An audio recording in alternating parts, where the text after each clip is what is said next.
What is going on, everyone? It is Foul Play here. We're back for match number 2 of this modern league. We lost the die roll here. Our hand is actually looking pretty decent though, so we're going to go ahead and keep. So not the fastest clock with this creature or these auras, but obviously the creature is unblockable, which is fantastic. We got some life gain and card draw over here as well.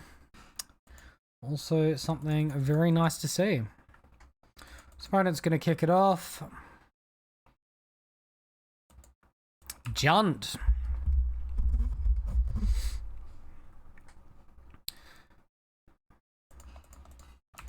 We're going to say Chrome Coast pass. So, like, here's the deal. Our opponent might have, like, turn 3 Liliana of the Veil, which is kind of bad, but we sort of want to beat the second Liliana of the Veil if we can. So we'll just go like Canopy into Stalker now that we have the option to, and then the turn after we can like Dryad Arbor. If they have, you know, all of that stuff. Okay. Well, this saves us life and still commits a Stalker to the board, so let's go for that.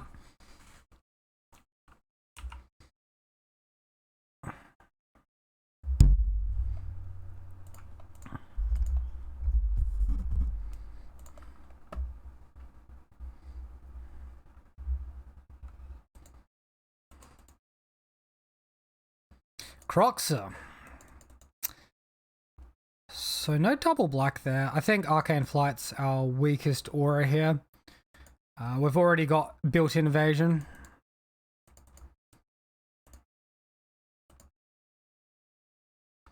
That's an interesting draw, actually.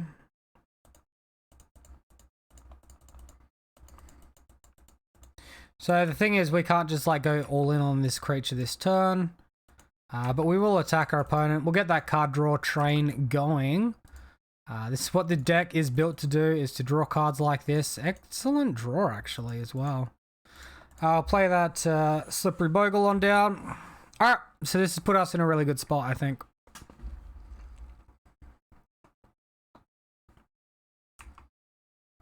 Opponent's like a fair while away from doing Croxer from the grave.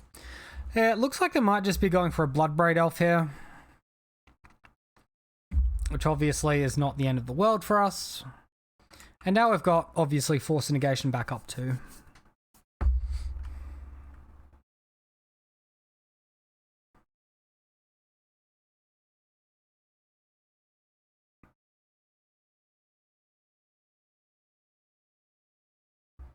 Colligan's Command. That seems awful. Sure, we'll let it resolve. Oh, he's making us discard. Okay, whatever. This land is sort of pointless. Then they point like... Nice try, opponent. Nice try. The only point this is worse is if we draw Daybreak Coronet and can't cast it.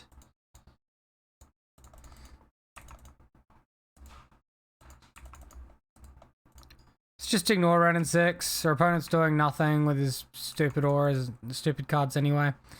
Huge draw. That's a really good draw to see. Alright. Game's over to you, opponent. Beat a 6/6 Stalker.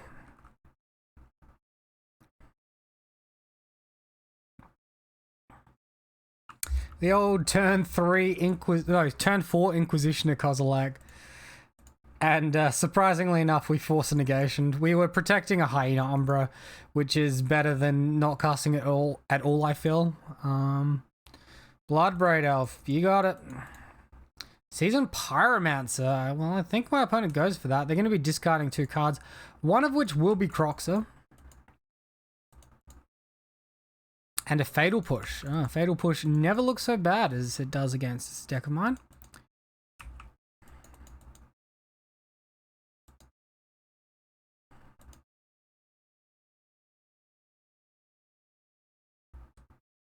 Sure.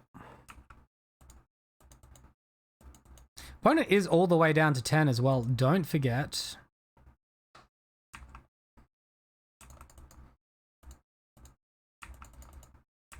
Attack, draw a card, all that stuff. All that good stuff.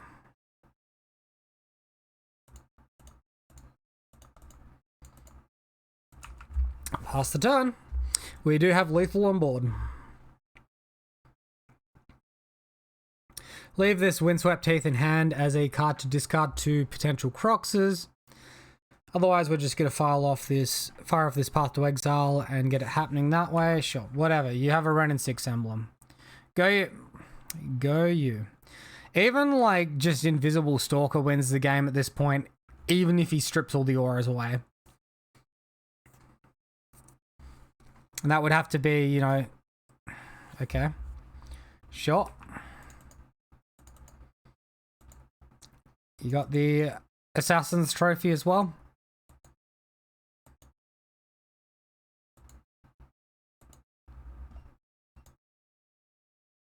You can flash back the Maelstrom Pulse now, or retrace the Maelstrom Pulse by discarding a land here.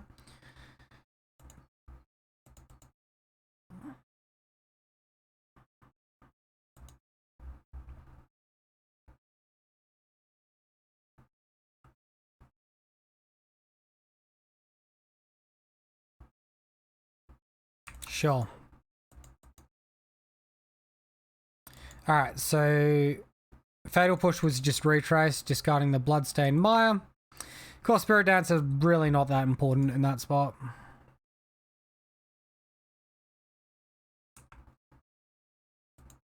Obviously, we can just take this damage and not really worry.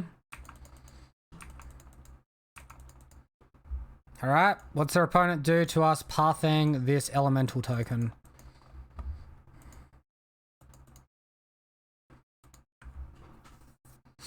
This is, of course, in my opponent's end step, so they can't react. Cool. So we get the win on that first game. Good team. Alright, so obviously Leyline of Sanctity, a very good card here. Lurrus gains value as well. These Rest in Peace look pretty good.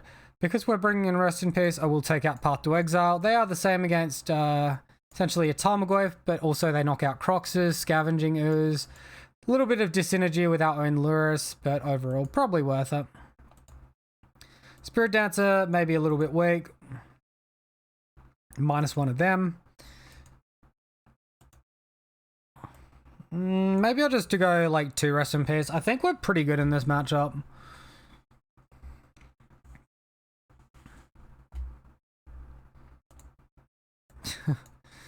What do you think the extremely the low odds that our opponent kept a 7 card hand in about a quarter of a second are that he doesn't have discard? I think we keep it anyway, but if we get like discarded here, obviously we're in a bad spot.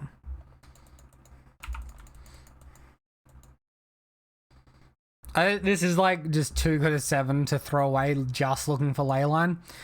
We can naturally draw creatures as well. That's fine. We have another 7 Hexproof, another 2 Spirit Dancers, and a Lurrus. So we have... Oh my god. We have a fair few cards that we can draw. Speak of the devil. Alright, so Stalker's only bad if they have second discard spell. Looks like they don't. And we draw the fetch land as well. Maybe I'm supposed to slow roll this and play the... So I can have Windswept Heath up for Liliana of the Veil.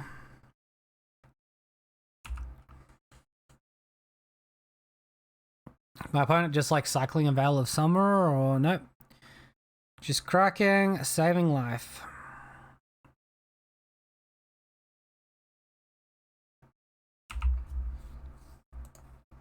Cool.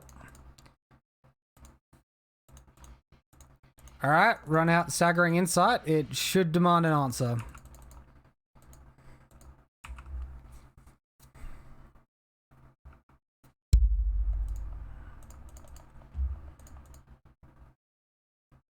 Nice draw. So with these Ethereal Armors, obviously we saw Maelstrom Pulse in our first game against this opponent. So there's potential for us to want to play around Maelstrom Pulse this game.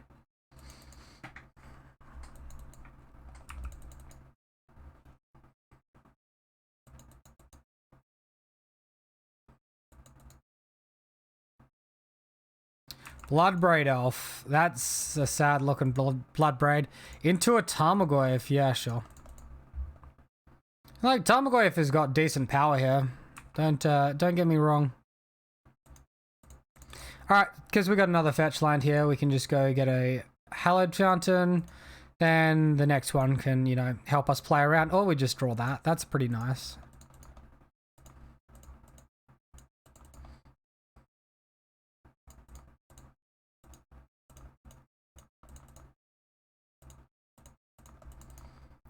Alright, good old attack for 11 with this unblockable creature. Now this is more like it. Why couldn't we verse this rubbish in the first game? Alright, well it's that easy, people. It's that easy. Just, you know, rip your second creature off the top after they IOC the first one away, and, you know, you'll beat them every time, right? Cool. Well, that's it for today, guys. Do let me know what you think down below in the comment section. And other than that, have a great day. I will see you next time.